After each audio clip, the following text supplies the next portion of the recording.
have not yet decided what this series will be called, but what I have decided is that it is going to be a goal in 2026 to prioritize reading the books that I own. One, because I'm sure there's probably some future favorites on these shelves, and two, because if I read them and I don't like them, I don't want to own them anymore. So I've come up with several video ideas that I'll sprinkle throughout of ways to make it more fun to read these books that are waiting for me, starting with the classic that I have always wanted to do, which is the spinner wheel chooses my fate. The spinner wheel chooses what book I read next. I have made a spinner wheel and I have put every title that I own on this wheel. A couple weird things that I did. There are several second books in series that I have back there that I have not yet read the first book. So if the spinner wheel chooses the second book in a series, then that just means I'll read the first book. It increases the chances of me reading that first book, which probably is good because, again, I don't want to own books that I don't like and I have to read them to know if I like them or not. And then the other thing that I did is that any ARCs that I have, advanced reader copies, I put on the wheel twice to increase their chances of getting picked. That obviously doesn't mean they will get picked, but those are the ones that like I should be reading, as in they have sort of a time frame like before getting published that it is best to read them within. And by best, I just mean like nicest to the publisher that has sent them. So I have a few of those and I have a couple of them on my Kindle from NetGalley too that I added twice to the wheel. That doesn't mean they're my fate. We'll have to figure that part out. See, I'm gonna give it one last shuffle. This is my wheel. I think the total is somewhere around 57 books that I have, not including the doubles that I put on here.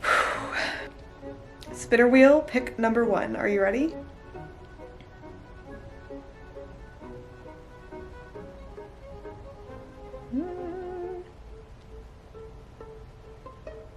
The Wife Between Us. The Wife Between Us by Greer Hendricks and Sarah Pekkanen. This is one that, left to my own devices, I probably would not have prioritized. Honestly, what's a little bit funny is that I did unofficially say I was going to be reading less mysteries and thrillers this upcoming year because I didn't love a lot of them in 2025, but I guess I can just go with the goal of if I don't like a book, why is it on my shelf? I have owned this one for a very long time. I feel like it was popular on Book Talk, BookTube like a few years ago, like 2021, 2022. When you read this book, you will make many assumptions. You will assume you are reading about a jealous ex-wife. You will assume she is obsessed with her replacement, a beautiful younger woman who is about to marry the man they both love. You will assume you know the anatomy of this tangled love triangle. Assume nothing. Twisted and deliciously chilling, The Wife Between Us deftly explores the hidden complexities of marriage and the dangerous truths we ignore in the name of love. Read between the lies. And it is a little bit thick for a thriller. It is over 400 pages. I am excited. If the spinner wheel picked it, that means it's meant for me right now. I'm gonna get started and I'll let you know when I have something to talk about.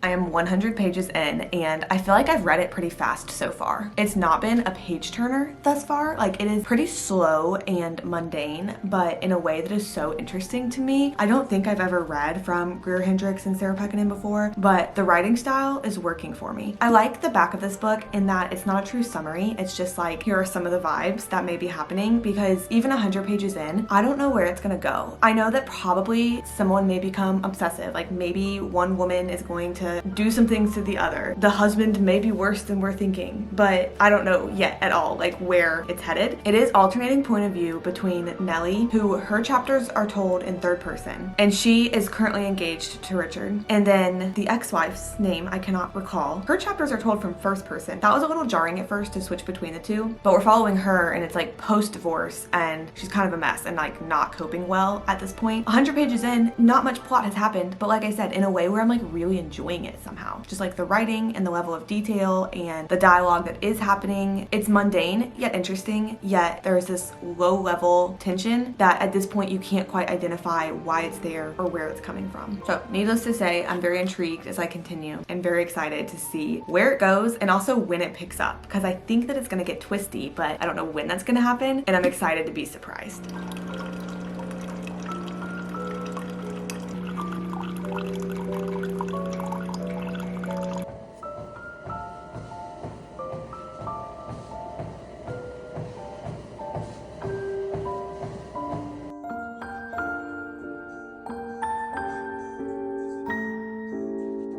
I'm about halfway through and still having a great time. I am very intrigued how I am only halfway through though, like how I'm going to read the same amount of book I've already read. Still don't quite know where it's going, but a lot has happened. There's been one larger reveal that had occurred to me as being a possibility before it happened, but then I was like, no.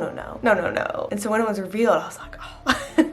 I should have committed to it. The writing is still so impressive to me. I don't know how to describe it well. Like, I don't know how to put my finger on just what is hitting right about the writing, but if you'll flip with me, if you'll flip with me in your books. No, there's no spoiler in this. I just feel like it's a good representation of how the writing is like in someone's head, but it doesn't feel as stifling to me as sometimes that can whenever authors are just like so in someone's head. It just feels interesting to me. And it's like I just keep flipping pages, even though the plot is slow. The words that are coming into my brain feed me into the next one. I won't read the whole first part, but it's referring to on a commute to work, she saw the aftermath of someone who had jumped to end their life that morning. I searched the newspapers the following day, but there was only a tiny mention of the incident. I never knew what had made her commit such a desperate act, if she'd been planning it or if something inside her had suddenly snapped. I think I figured out the answer all these years later. It was both, because something inside me has finally cracked open, but I've come to realize I've also been heading towards this moment all along. The phone calls, the watching, the other things I've done, I've been circling around my replacement, drawing closer to her, assessing her, preparing. Her life with Richard is beginning. My life feels as if it is ending. Soon she will step into her white dress. She will smooth makeup over her clear young skin. She will wear something borrowed and something blue. The musicians will lift their instruments to serenade her as she slowly makes her way down the aisle toward the only man I've ever truly loved. Once she and Richard look into each other's eyes and say I do, there will be no point of return. So there's that one, and then also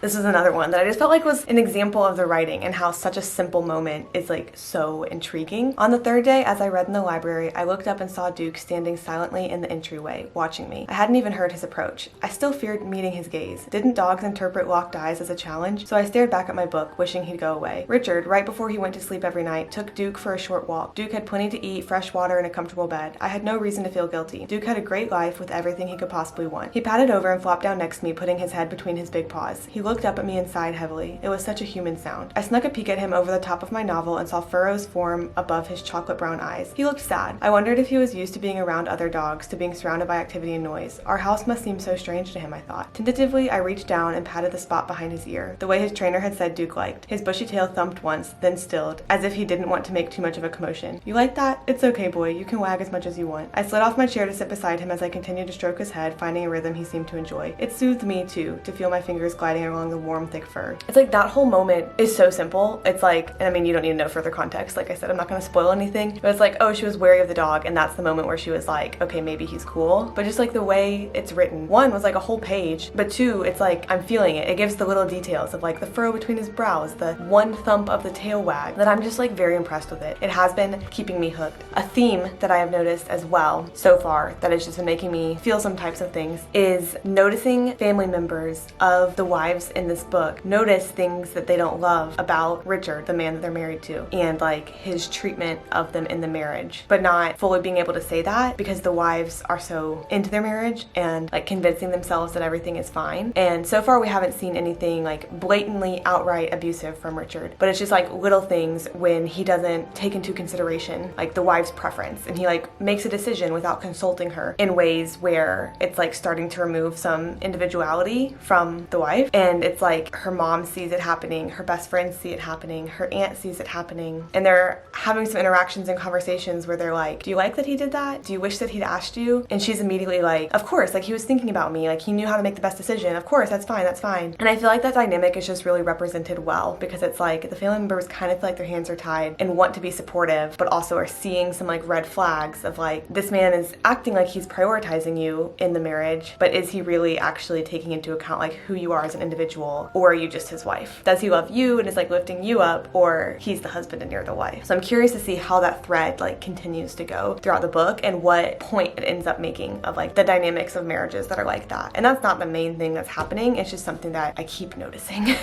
I have finished, and I am having to let it like settle a little bit. There was a lot to process, I feel like. There definitely was 200 pages worth of content left since I talked to you last, and talking about too much of it I think would give too much away that you shouldn't know before going into the book. But it did continue on a lot of the themes we'd already been seeing, and then there also was just a lot of, I don't know, because as you know, I flew through this book, I did eat it up. It did keep me hooked despite being slow, and it kept me invested. Sometimes I can get behind like morally questionable difficult decisions. Some of the things at the end I was like, Not because I questioned the characters for how they acted, more so because I kind of questioned the authors of like, did we have to? Like, sure, I guess for the like twisty thrill value we had to, but like, did we have to? And I think I'm gonna end up at like kind of a middle of the road rating that rounds up to a 4 on Goodreads. I think I'm gonna go 3.5 because this was a good book that I do think can be worth people's times. And looking at other people's reviews, if I am reading a negative review, I feel defensive of the book, which I think goes to show that like I did enjoy the book. Is it a new all-time favorite? No, but that doesn't mean I didn't enjoy it. And it touches on a lot. And I think you can probably tell I'm just like still kind of like settling some things in. It is definitely a domestic thriller. There is a sense of tension throughout the book, and then also a sense of like, what happened? What am I gonna find out? What's going to happen? What's going on? How are these people related to each other? But it's not a thriller. What's the other category that's like not domestic thriller? It's not like a serial killer, can't sleep at night type of thriller. First book of the year, first book of the video. Thank you TBR Wheel for picking this one. The Life Between Us, Greer Hendricks and Sarah Pekkanen. I do think can be worth your time. I do think check trigger warnings if you feel like you were a little uncertain, because the writing is immersive. Now I'm so excited to show you. Well, I'm so excited to see what I'm gonna read next, but I have improved the wheel since we talked last. Are you ready? I changed the colors for one. I figured out how to change the colors. For two, I have weighted some of the books differently. I didn't know I could do that. So on the wheel are all of the books that I own and need to read. The 2 books that I have that are the beginnings of series that I own 2 of them, instead of just having the title of the first one and having the title of the second one included, I have them weighted for 2 of the first ones, and that's Legendborn and Phantasma. And then arcs from Goodreads that I need to read. It's like there's a little more time pressure to read those. So those ones I also weighted a 2, the ones that I have physical copies of from Goodreads. And then arcs from NetGalley, I weighted a 3 because those ones, there's like this whole percentage thing of like your chances of being able to get an arc. You have to review the ones you have, and my percentage is kind of bad right now because I have 3 that I haven't read, and also some of them are publishing pretty soon. So I feel like that made sense to be weighted a 3. No guarantee that that means they would get picked, but they are more likely to get picked. Okay, TBR wheel, Mr. Spinner wheel, what will you choose for us now? Second book of the year, so the stakes are still pretty high. I feel like this was an interesting one to start with, but I'm glad that I liked it. I didn't dislike it. We're really just carving out the trajectory of reading for 2026.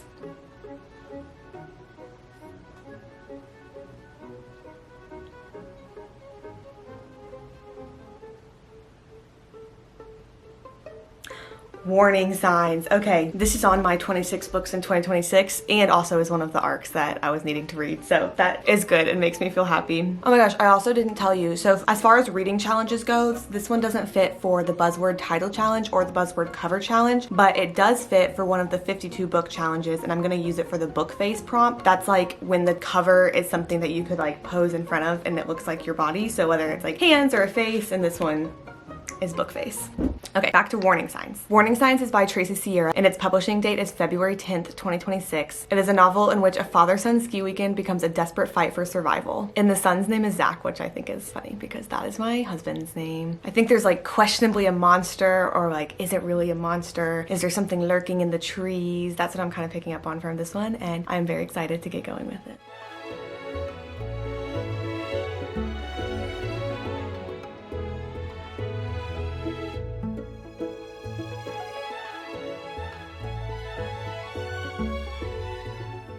I look tired because I've been laying on the couch reading for about 2.5 hours, and I am just over halfway through Warning Signs. Slow burn. It is a slow burn. The beginning of the book has really been setting the scene. Zach and his father Brom are going on their father-son ski trip in this remote cabin in the woods on a mountain in the snow. Brom has invited other fathers and then like a couple sons too, because he is needing more investments or like recurring investments for his business. Brom is an awful man. We're watching it be set up of just like how poor of a father he is to Zach. Zach really loves his mom and really just like sees through all of his father's toxicity. I feel like that's putting it nicely. This is the second book in a row now that I've read that just has like an awful man being an awful husband, and I'm not really loving that theme of my reading. But so people are arriving to the cabin, and like I said, it is a slow burn. Like there are a couple conversations that are several pages long that don't need to be, but it is all setting the scene, and it's setting the relationships, and it's setting like the people and who they are. I do worry because I have felt like this is going to be a thriller or like creepy, and I'm really starting to feel like caring and protective over our main character character Zach, so I'm fine if everybody else gets eaten by a monster in the woods, but I'm really gonna need nothing bad to happen to him. I feel like what I would like to happen is he gets some sort of like crazy justice and everyone else gets like eaten, because there is, again, it's like not the same as the last book I read, but it has similar themes of just like this low-lying tension. There's little mentions of a possible creature, there's little mentions of maybe things are gonna go wrong, but at this point we're just like sitting around a stove shooting the shit. In the last pages I was reading before this update, things have happened. Some action has picked up, which has made me start to like read through it faster, because there was a while, probably around the like 40% mark, where I was like, I need something to happen. Like I desperately need something to happen. I can't just be like witnessing these 24 hours happen at such a slow pace. But it has picked up. I'm still curious of like where it's going to go. The setting is portrayed very nicely, just like everything feels cold. I don't really understand backcountry skiing and mountains and avalanches and all of that, but there's like information. I feel like I'm actually like learning as I read the book too, which is kind of cool.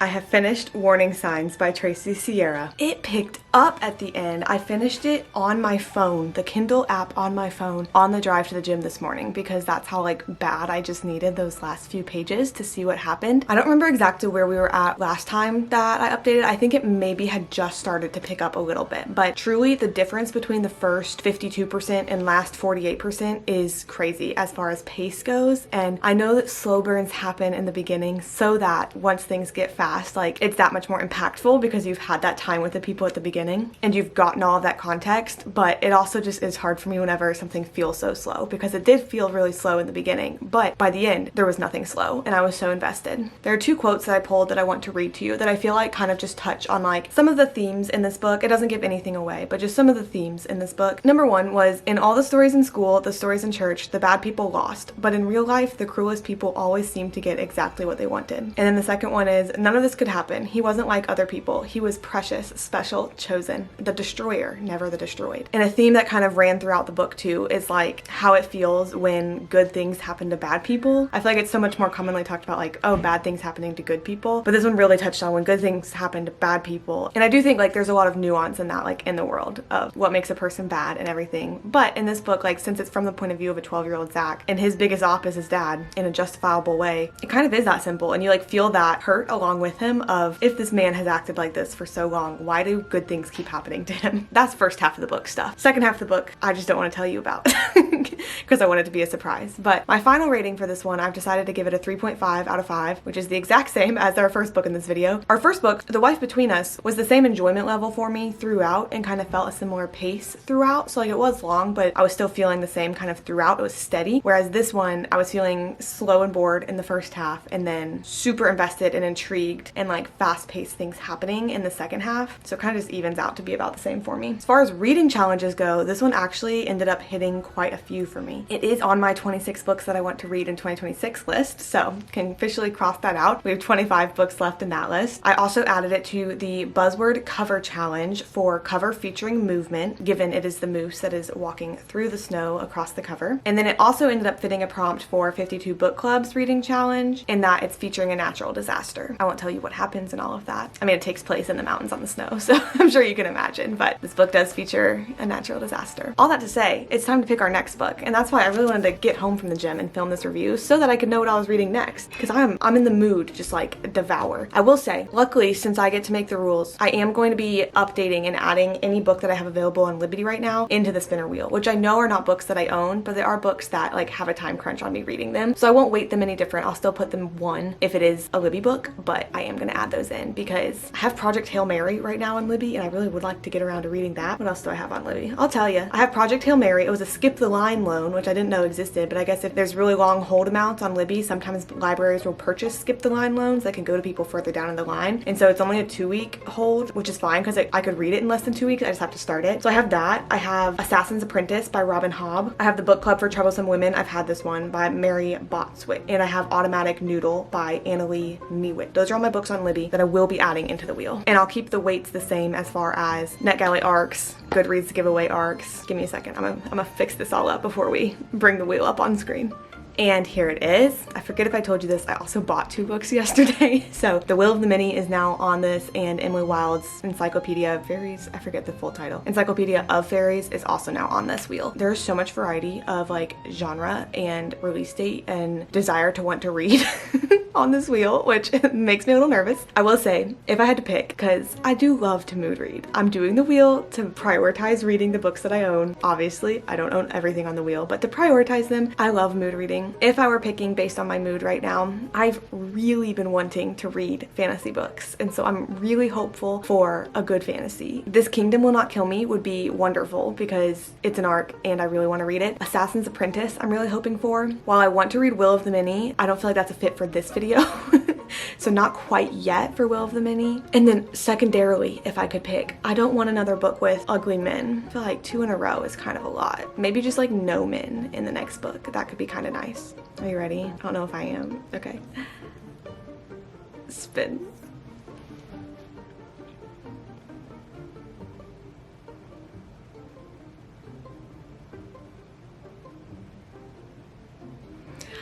I thought it was going to Project Hail Mary. It was so close. So close to Project Hail Mary. The Hidden Life of Cecily Larson. Ta-da! Here she is. This book I got for free at a bookstore a couple years ago because it is an ARC, like an advanced reader copy, but I didn't get it as an ARC. Someone had donated it and they can't sell ARCs like for profit, so it was just like buy a book, get an ARC. So I picked this one, The Hidden Life of Cecily Larson by Ellen Baker. It is a historical fiction starting in 1924 when Cecily Larson's mom drops her off at an orphanage in Chicago when she's 4, promising to come back whenever she's made enough money and can support both of them, but she never returns, and at 7 years old, Cecily is sold to a circus. Oh, and then also in 2015, Cecily is now 94 and living a quiet life in Minnesota with her daughter, granddaughter, and great-grandson. Her family decides to surprise her with an at-home DNA test, and the unexpected results not only bring to light the tragic love story that Cecily has kept hidden for decades, but also throws into question everything about the family she's raised and claimed as her own for nearly 70 years. Super different than the books that we've read so far. Usually I like a historical fiction with like the time in the past, time in the present, and how they interconnect. I'm hoping this one's good.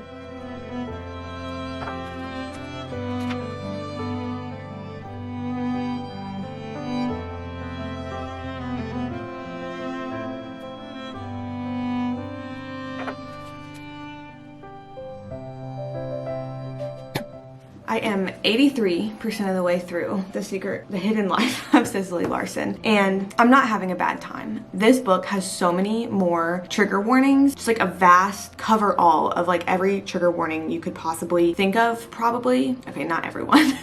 A lot of them are mentioned in one way or another, or like happen to one character or another in this book. And something that's interesting to me, I don't want to tell you these specifics because it would be a surprise in the story, but there are at least 3 other books I can think of right now that this book is not reminding me of. Like, they're not the same at all, but like cover topics that are touched on in this book. And 2 of the 3 books that I'm thinking of are horror books touching on these topics, and I feel like it's like well suited for that. Like, obviously they're hard in here, and this book is written as it's just like part of these people's story because it was, but it's like heavy stuff, and it's not written in a way that like is made to purposefully wreck you. It's just written in a way like this is the life story, but it's been a little bit tough. That being said, this part is not a spoiler because you know it like in the summary and everything. I won't tell you what character. Some character at some point in this book finds out that they were adopted and not biologically related to their parent, and I cannot pretend to understand what the feeling is that you would feel if you find out at a grown age that your parent did not disclose to you that you were adopted. Like, I don't know what that would feel like, obviously, but this character in her feelings is feeling angry and keeps saying like, you're not my real mother, you're not my mother, you kept this secret from me that you're not actually my mother, and just keeps saying that. Like I said, I don't know what it would feel like. However, I do know that the author chose to write this book, and I just don't think that that should be included surrounding adoption in the way that it is, because this character did not find out that you're not my real mother. This character just found out that they're not biologically related, and I understand that it's normal to have feelings surrounding that, and like I said, I cannot pretend to know exactly what that feeling feels like, but the amount of times that the author is choosing for this character to feel betrayed, which, to be fair, like, did she get lied to? Yes, but to feel betrayed and be like, I need to find my real mother, you're not my real mother, you're not actually my mother, that's an antiquated view of adoption, and I'm just not loving that part of things. I imagine probably they'll redeem themselves. I think the author's just writing them in that way, trying to express that they're feeling big things at this revelation, but they could do that in a way that is not pushing that view of adoption. And she's not even asking like, what happened? Like, why did you adopt me? What? I guess she's not asking questions. She's just like, you betrayed me.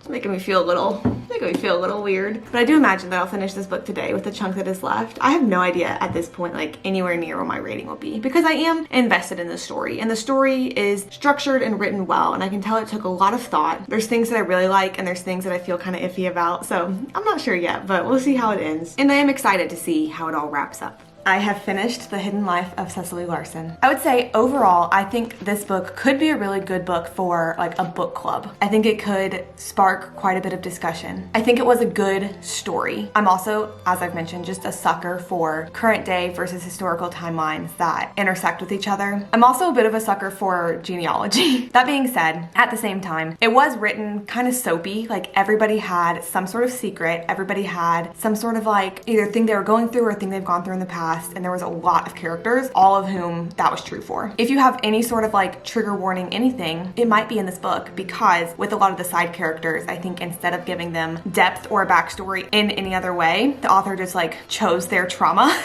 and let that define them, who they were. I think I liked the book for the story of Cecily, and my liking was brought down with all of the other side characters and like their stories as well. I was just like interested to hear Cecily's story, but I didn't need all of the family dynamics and everything. Sometimes soapy books are fun, but it was just kind of this like push and pull, little like wax and wane for me, where I'm glad I read it, but it's not a new all-time favorite. I saw the author's coming out with a new book this year, and I don't think I'm going to read it, because based on the summary, it sounds very much similar to this, just like a different setting and a different character, but as far as like hidden family secrets. So my overall rating that I decided on is just a 3-star even. For me, 1 star is poor, like I don't like the book. 2 stars is okay. 3 stars is good. 4 stars is great, and 5 stars is outstanding. So with the earlier 3.5 stars rating, that was like better than just like, this book was good, but it wasn't yet great. It was kind of in the very good range. This book is like, okay, sure, it's a good book, but I'm not gonna like force the people around me to read it. It does not fit for either of the buzzword reading challenges, but I am including it in the 52 reading challenge. I decided to put it for the prompt for a book that cost you nothing, since, as I mentioned, I got it for free from the bookstore with another purchase. I had considered putting it in the prompt that says spans a decade or more, but this like took place in those separate time periods, and I kind of want the book that spans a decade or more to be like all through the decade, like truly cover all of that time. So a book that cost me nothing.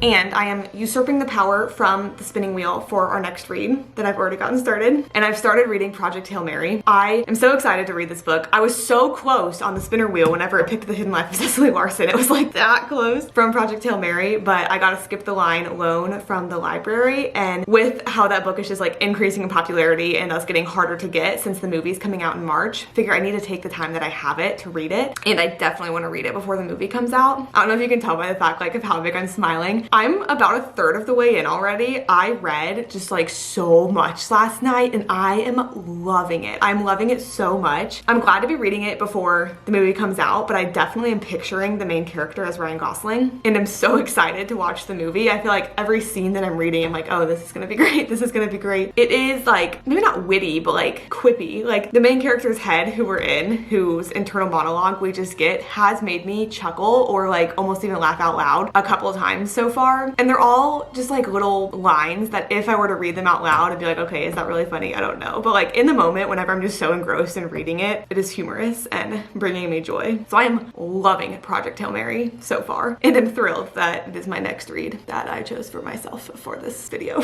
Ladies and gentlemen, first 5-star of the year. Sorry for not giving you more updates as I was reading Project Hail Mary. It really was just so good. I get where the science could be heavy and not be some people's cup of tea. I found myself really interested in all of the science that it would talk about, because it was like every sentence or everything that he explained had some sort of purpose, and it was making me want to understand the things that were going on. I went into Project Hail Mary pretty blind, and I think that that's kind of a really good way to do it. I had watched the movie trailer, which had a little spoiler that would be really cool to not know going into the book, but also definitely didn't like ruin my experience reading it. I just feel that every page was well used, and the funny tone never ended. There was nothing left undone.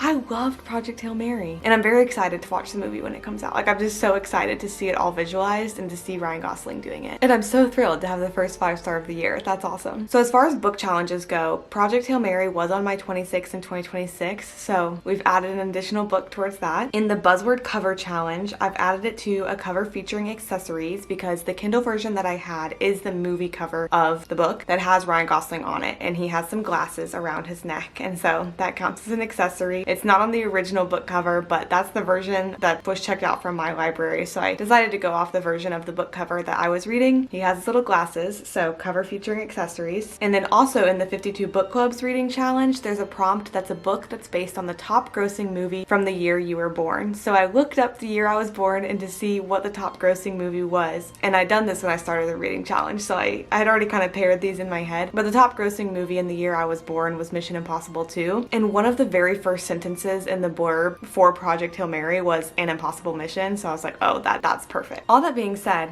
I think I've officially, now that we're at the end of the video, I think I've officially decided what to call this series. I'm going to call it TBR Roulette, because then it kind of encompasses no matter what avenue I go through to pick the next book off my TBR. It could really be anything. In our first episode of TBR Roulette, we started the year with The Wife Between Us by Greer Hendricks and Sarah Pekkanen. Gave this one a 3.5 stars. This book is for you if you like a domestic thriller, if you like a slow burn with tension, if you like being in someone's brain and seeing how they remember things, how they interpret the actions of people around them, and if you'd like to be shocked by a few twists. Next we moved into Warning Signs by Tracy Sierra, which I gave another 3.5 stars to. Warning Signs is for you if you want a vivid, crisp, snowy, cold setting with a little tinge of needing to survive, if you like a slow burn that really pays off with the quick action in the second half, and if you want your heart to really be feeling for a little 12-year-old boy who has a monster creeping around him that he needs to deal with quickly. After that, I read The Hidden Life of Cecily Larson. I gave this book a 3 stars. This book is for you if you found the summary to be interesting. If you are intrigued at all by the life of Cecily Larson, then I think you will enjoy the book. It's a story where you follow people, you follow families, you learn people's hidden pasts and twisty secrets, and though there are hard themes in here, you do leave with an overall sense of feeling joy, love, connection, and meaning. And then lastly, I read Project Hail Mary by Andy Weir that I gave a full 5 stars to. This book is for you if you want something fast-paced, if you don't typically read science fiction but would like to give it a shot, if you want to fall in love with some really lovable characters, and if you want to watch the movie in March, then make sure you read the book first, always. At the end of this video, this is how the buzzword reading challenges are looking, and this is how the 52 reading challenge is looking. Thanks for starting my year with me reading. I can't wait to tackle more of these books that I have not read back here. If you have anything that you would like me to read, definitely let me know in the comments down below. I hope you have a wonderful day. Thanks for spending these moments with me, and I'll see you next time.